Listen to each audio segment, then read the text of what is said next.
Bună ziua tuturor și bine v-am găsit la Zodia Taur pentru luna mai. Haideți să vedem cum va fi luna mai pentru cei din Zodia Taur. Păi, în primul rând, pot să văd aici faptul că în luna mai sunteți destul de recalcitranți. Sunteți nervoși, sunteți obosiți, parcă sunteți mereu într-o dispută, mai ales cu persoana iubită.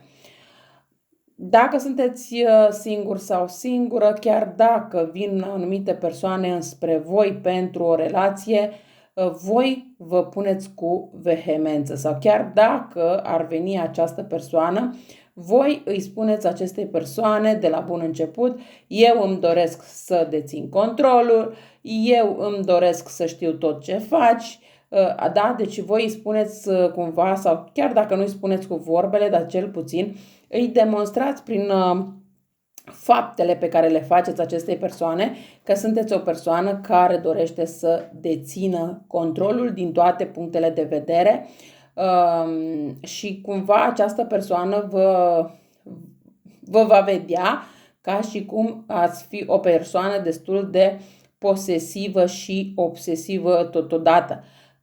Mare grijă din punctul ăsta de vedere. De ce? Pentru că s-ar putea să puneți persoana pe fugă și mai apoi tot voi să fiți cei care vă supărați că persoana pleacă din viața voastră. Dar persoana pleacă datorită comportamentului vostru, datorită atitudinii pe care voi o aveți. Cu toate că aici văd foarte clar că unii dintre voi chiar vor să ajungă la căsătorie, iar alții chiar se căsătoresc în luna mai. Doar că, așa cum am spus, puțină atenție la cum puneți problema. Pentru că s-ar putea tocmai în ziua anunții mireasa să plângă aici. Da? Deci, unii spun că atunci când plânge mireasa în ziua anunții este de bine, alții că nu. Acum sunt păreri și păreri. Este o nuntă care, din punctul meu de vedere, cred că se face cam pe repede înainte, nu neapărat că e ceva planificat, nu neapărat că e ceva care nu știu, să fie cu ceva timp înainte organizat, însă totul merge pe repede înainte, dar totul se va termina cu bine. De ce? Pentru că văd că toată lumea știe, se bucură, toată lumea este fericită și chiar se spune da. Ambii spun da, da, dacă asta era întrebarea, dacă cumva unul nu spune da. Și totul se termină, adică e ok, nu e nimic rău în legătură cu această nuntă.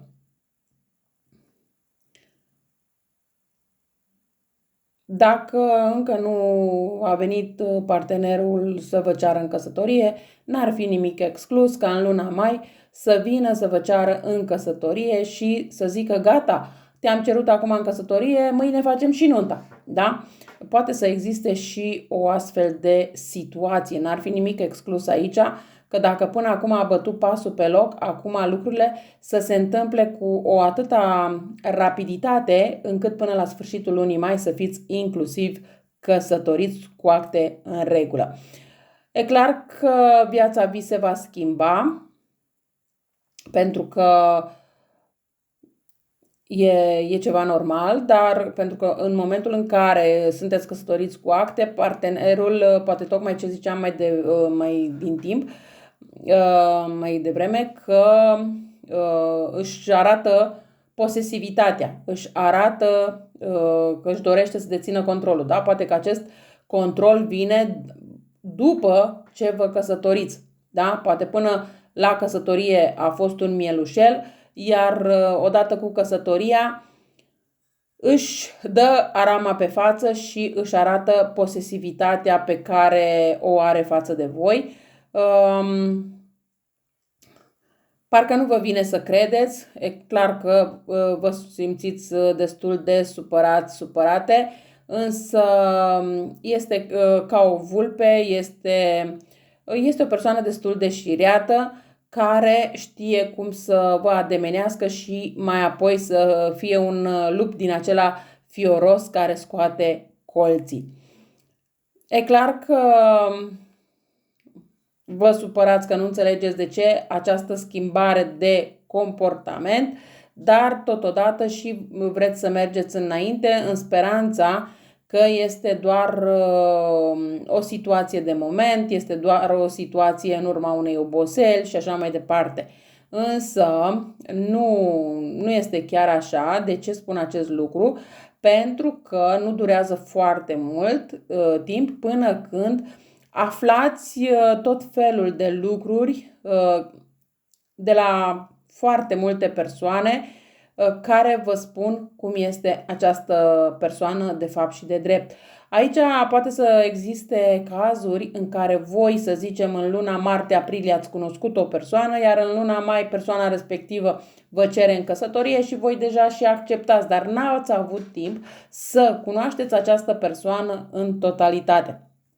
Și atunci apar tensiuni, apar probleme, apar situații destul de neplăcute. Și n-ar fi nimic exclus aici ca și această căsătorie să nu dureze foarte mult până când spuneți stop și de la capăt, da?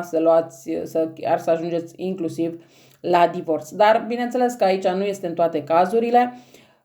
Este o etalare generală, nu personală și nu vi se poate întâmpla tuturor același lucru, însă este mai bine să aveți un pic de atenție, un pic de precauție, decât să vă treziți mai apoi în situații destul de neplăcute.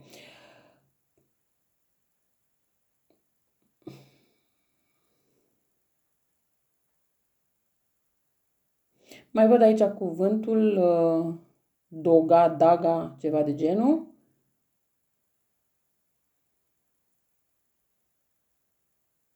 Mai văd inițiala B. Mai văd o zodie cornută. Mai văd o persoană care își dorește să vă ajute să ieșiți din încurcăturile pe care le aveți, dar parcă nu are putere suficientă încât să vă ajute, nu că nu vrea. Și-ar dori să facă mai mult pentru voi, dar nu poate și acest lucru macină această persoană destul de mult. Mai avem cuvântul sacrificiu.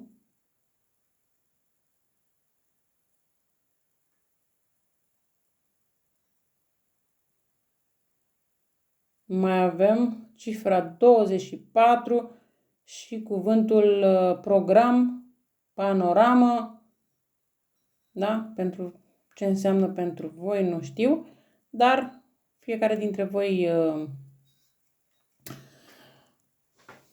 știți dacă înseamnă sau nu ceva pentru voi aceste cuvinte. Văd că așteptați niște vești de undeva de la distanță, iar veștile respective întârzie să apară, de venit vor veni, dar mai greu. Un pic de atenție la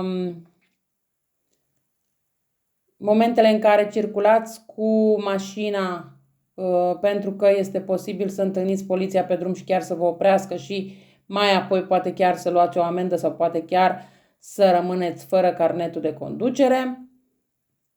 Da? Atenție să nu vă urcați băuți sau după ce consumați anumite substanțe la volan, pentru că nu se termină prea drăguț și prea frumos.